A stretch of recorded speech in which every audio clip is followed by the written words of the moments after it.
चूँकि marathon run बनने के लिए सबसे इम्पोर्टेंट चीज़ जो है, मुझे लगता है फ़िटनेस। सो आपको मैराथन जीतना था, तो आपने अपने फ़िटनेस पे बहुत ध्यान दिया होगा जी, और आपने एक बहुत मुश्किल फ़िटनेस रेज़िम फ़ॉलो किया होगा। जी। लेकिन आम लोग जिनको कहीं मैराथन नहीं जीतना है, बट रनिंग को एक हेल्दी टूल की तरह इस्तेमाल करना है, तो वो रनिंग को अपनी ज़िंदगी में कैसे लाएँ और उसके लिए फ़िटनेस के क्या तरीके हों जिससे वो फिट रहें, स्वस्थ रहें? आपके प्रश्न बहुत अच्छा है, इसमें 2 भाग हैं। पहले रनिंग को किस तरीके से स्टार्ट करें, फिर फ़िटनेस के ऊपर बात करते हैं। तो पहला जो है कि रनिंग कैसे शुरू करें? रनिंग शुरू करने के पहले मेरा जो मैं अभी तक मैं समझा हूँ, पहले तो अपने पाँव चेक कर लें कि आपका फ्लैट फुट तो नहीं है। अगर फ्लैट फुट है, तो फिर आपको उसके लिए अलग प्रकार के जूते लेने पड़ते हैं, स्टेबिलिटी शूज़ लेने पड़ते हैं। फ्लैट फुट नहीं है तो आप किसी प्रकार के जूतों से दौड़ सकते हैं। फ्लैट फुट मतलब आपका पूरा पंजा एकदम फ्लैट रहेगा, मतलब आर्क नहीं आएगी। तो ये ध्यान रखना पड़ेगा पहले। दूसरी बात, रनिंग एकदम शुरू ना करें। पहले आप ये देखें कि आप मैं अपने जो भी मेरे से पूछते हैं तो मैं उनको बोलता हूँ कि आप 1 घंटे के अंदर अगर 5 से 6 किलोमीटर की ब्रिस्क वॉक कर लेते हैं, तो ही फिर आप शुरू करिए। एकदम पहले दिन उठ के आप दौड़ना शुरू ना करें। और ये जो ब्रिस्क वॉक आप बोल रहे हैं, ये कितने दिनों तक करें और उसके बाद फिर ये रनिंग लगभग शुरू जब करें? आपका होने लगे, आपको लगता है कि आप मैं कर रहा हूँ, मैं आराम से 10 मिनट के अंदर 1 किलोमीटर वॉक कर लेता हूँ, तो देन फिर अपन धीरे-धीरे फिर जॉगिंग शुरू कर सकते हैं। रनिंग नहीं, जॉगिंग की बोल रहा हूँ।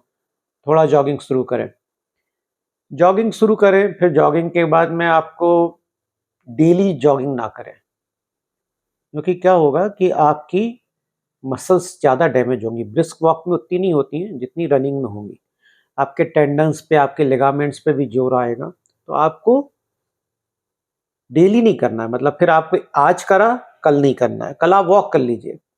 क्योंकि क्या होता है कि आपकी मसल्स को रिकवरी के लिए 48 आवर्स का टाइम लगता है। तो इसको हम ऐसे समझें कि पहले तो आप वॉक करना शुरू करें हाँ, और धीरे-धीरे पूरा महीना लगाएँ हाँ, कि 10 मिनट, 15 मिनट, 20 मिनट, 25 मिनट और जब आपको लगे कि कंफर्टेबली 10 मिनट में आप 1 किलोमीटर कर लेते हैं और 1 घंटे में आप 5 से 6 किलोमीटर कर बिल्कुल। लेते हैं, तब आप जॉगिंग शुरू करें। तब जॉगिंग शुरू और करें। जॉगिंग भी हफ्ते में 1 बार, नहीं, हफ्ते में नहीं, 1 दिन छोड़ के 1 दिन करें। 1 दिन छोड़ के 1 दिन करें। हाँ, जब आप ये करने लगेंगे, फिर आप देखेंगे कि आपकी धीरे-धीरे जॉगिंग की स्पीड बढ़ने लगेगी। फिर वो आप जब आप अच्छे से जॉगिंग करने लगें, फिर आप धीरे-धीरे रनिंग में कब शिफ्ट हो जाएँगे आपको पता नहीं चलेगा। और शुरू में आपको उस स्पीड में रन करना है, जिस स्पीड में हम फुल सेंटेंस में बात कर सकें। मतलब हम रनिंग करते-करते समय फुल सेंटेंस में बात कर सकें, वो आपकी एक्चुअल स्पीड होनी वो चाहिए होना और चाहिए। वो हर व्यक्ति की अलग-अलग होगी। अलग-अलग रहेगी। उसमें क्या होता है कि आपने जैसे ही आपको हापी भरी या हाँफना शुरू करा या फुल सेंटेंस में आप बात नहीं कर पाएँगे, फिर आप थोड़ी दूर बाद जाके खड़े हो जाएँगे, फिर आप दौड़ नहीं पाएँगे उसके आगे।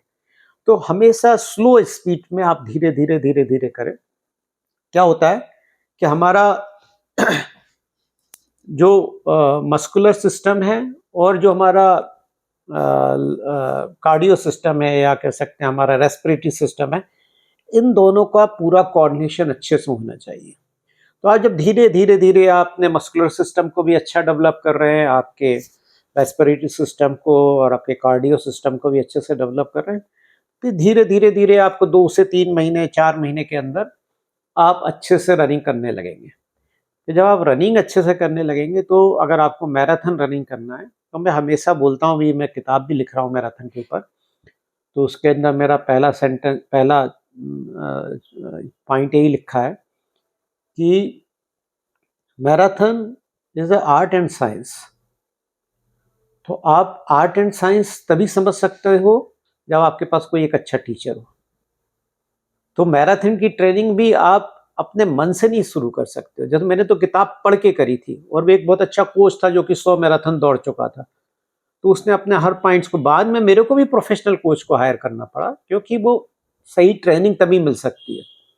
आप सोचो कि सेल्फ उससे हो जाए तो वो कहीं ना कहीं गलती कर दोगे और इंजरी हो जाएगी, और आपको आपका रनिंग फॉर्म चेक करना पड़ेगा कि आपका रनिंग का प्रॉपर सही तरीके से फॉर्म सही है कि नहीं है।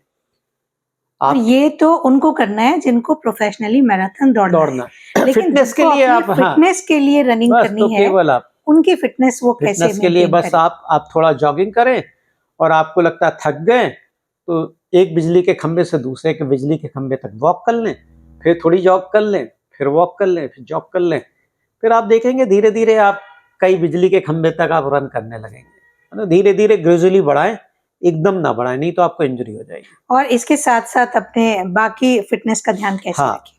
आपका जो प्रश्न का दूसरा उत्तर था वो बहुत अच्छा है, और वो ही मेरे को लगता है सबको मालूम होना चाहिए। हम सब फिटनेस के लिए मानते हैं, ज़्यादातर लोगों में जब लेक्चर देता हूँ लोगों के लिए, तो मैं पूछता हूँ कि फिटनेस के लिए सबसे इम्पोर्टेंट चीज़ क्या है? तो कोई कहता है एक्सरसाइज, कोई कहता है डाइट, अलग-अलग बोलते हैं कि ऐसा वैसा।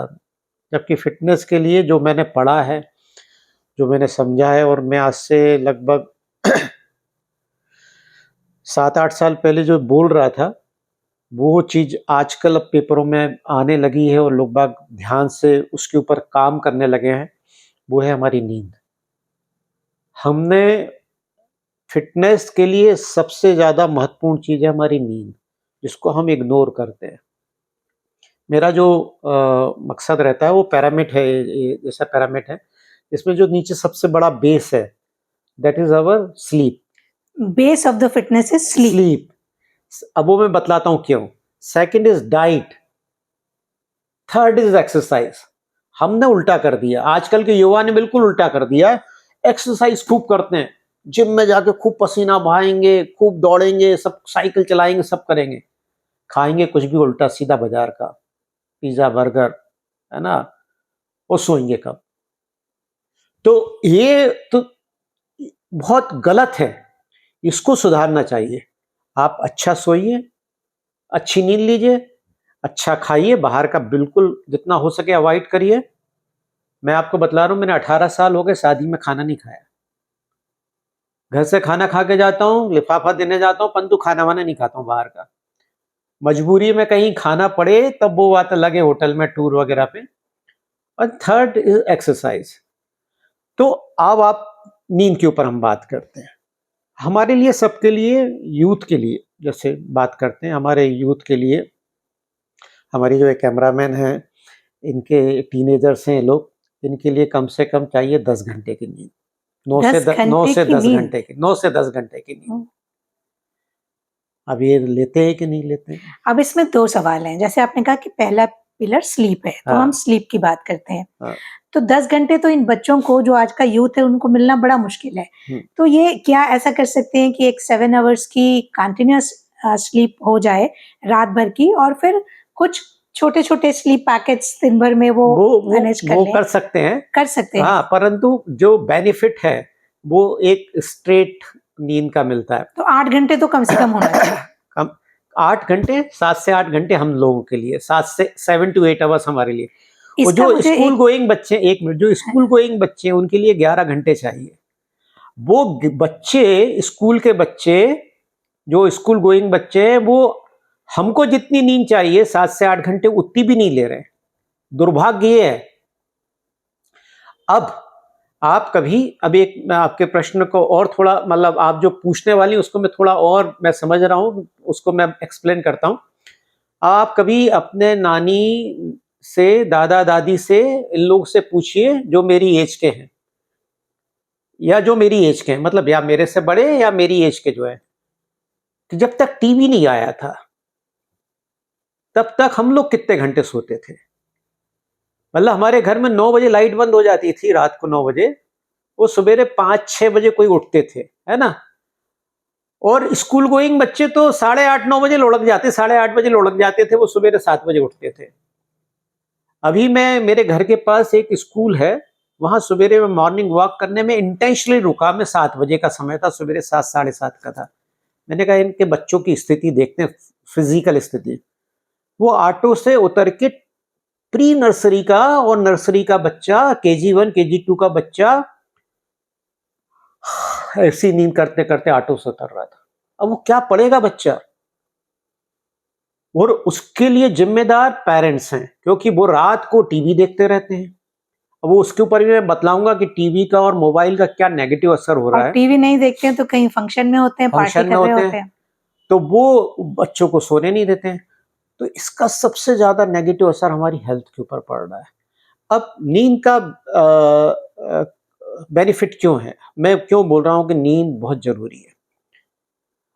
हमने दिन भर में जो भी एक्सरसाइज करी, हमने रनिंग करी, साइकिलिंग करी, घर में घर के काम करे, झाड़ू पोछा करा, जो कुछ भी करा, उससे जो हमारी मसल्स टूटती हैं, ब्रेकअप होता है उनका, मसल्स टूटती हैं। आप रोटी बेल रहे हो तो आपकी ये मसल्स काम कर रही है, छोटे छोटे टीयर होते हैं उसमें। ये रिपेयर तभी होती है जब हम सोते हैं, इसके अलावा कभी रिपेयर नहीं हो सकती, कोई तरीका कोई नहीं। तरीका नहीं है। तो हम सोएंगे तो वो रिपेयर होंगे। तो आपकी जब नींद अच्छी नहीं होती है, पूरी नींद नहीं लेते, तो आपको थकान क्यों लगती है? क्योंकि बॉडी रिपेयर नहीं हुई है आपकी। इसमें एक सवाल और है। हाँ ये तो वो लोग जो दिन भर काम करते हैं, अब जो हाँ काम नहीं करते हैं, हाँ, क्या उनके लिए भी उतना ही सोना उनके लिए भी जरूरी है? जरूरी है। मैं बतला रहा हूँ, ये तो मैंने एक पहला पॉइंट बतलाया। दूसरा पॉइंट आपके इसका ही मैं बतला देता हूं, फिर मैं तीसरी बच्चों के ऊपर बात करूंगा। हमने दिन भर के अंदर हम कुछ काम नहीं कर रहे हैं, फिजिकल एक्टिविटी नहीं कर रहे हैं, हम बैठे हैं, सब कुछ कर रहे हैं, तो हम सांस तो ले रहे हैं, हम खाना तो पचा रहे हैं, बॉडी तो जगी हुई तो है। जगी हुई है ना, तो मेटाबॉलिज्म तो चल रहा है बॉडी का।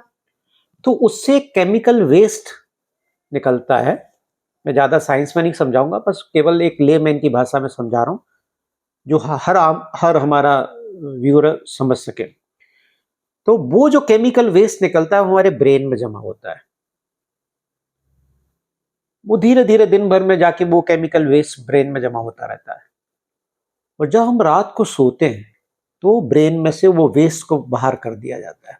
तो आप कम सोएंगे, तो वो ब्रेन में ही ब्रेन में रहेगा। रहेगा, फिर हमको अल्जाइमर होगा, हमको दूसरी बीमारियां जो ब्रेन से रिलेटेड है वो शुरू हो जाएंगी। तो आपको सोना वो इसलिए जरूरी है, जो लोग आपने बोला कि एक्टिविटी नहीं कर रहे हैं। अब एक तीसरा बहुत महत्वपूर्ण चीज जो बच्चों से रिलेटेड है और हम सबसे भी संबंधित है, उसको आप बहुत अच्छे से को रिलेट करेंगे, मैं भी जब मैं एक्सप्लेन करूंगा। जब हम सोते हैं तो हमने दिन भर में जो सीखा है वो हमारी मेमोरी में तभी सेव होता है। कंट्रोल एस तभी होता है, हमारी मेमोरी में सेव तभी होता है जब हम सोते हैं। हम कम सोएंगे तो हमारी याददाश्त कमजोर होगी। तो इसीलिए लेटर एज के अंदर जब हमारे बुजुर्ग लोग कम सोने लगते हैं तो उनकी याददाश्त भी कमजोर हो जाती है। तो आपके बच्चे को अगर चाहते हो कि उसकी मेमोरी अच्छी रहे तो उसको सुलाइए अच्छा, क्योंकि अगर वो सोएगा अच्छा नहीं ना तो उसकी मेमोरी अच्छी नहीं होगी। तो आपको जो कम से कम बच्चों को, कम से कम मैं अब एक लेमैन की भाषा में बता रहा हूँ कि बच्चों को कम से कम 10 घंटे, हमको 7 से 8 घंटे, हमको मिनिमम 7 घंटे तो सोना चाहिए। टुकड़े में लें चलेगा, परंतु अगर एट ए स्ट्रेच लें तो बहुत अच्छा रहेगा।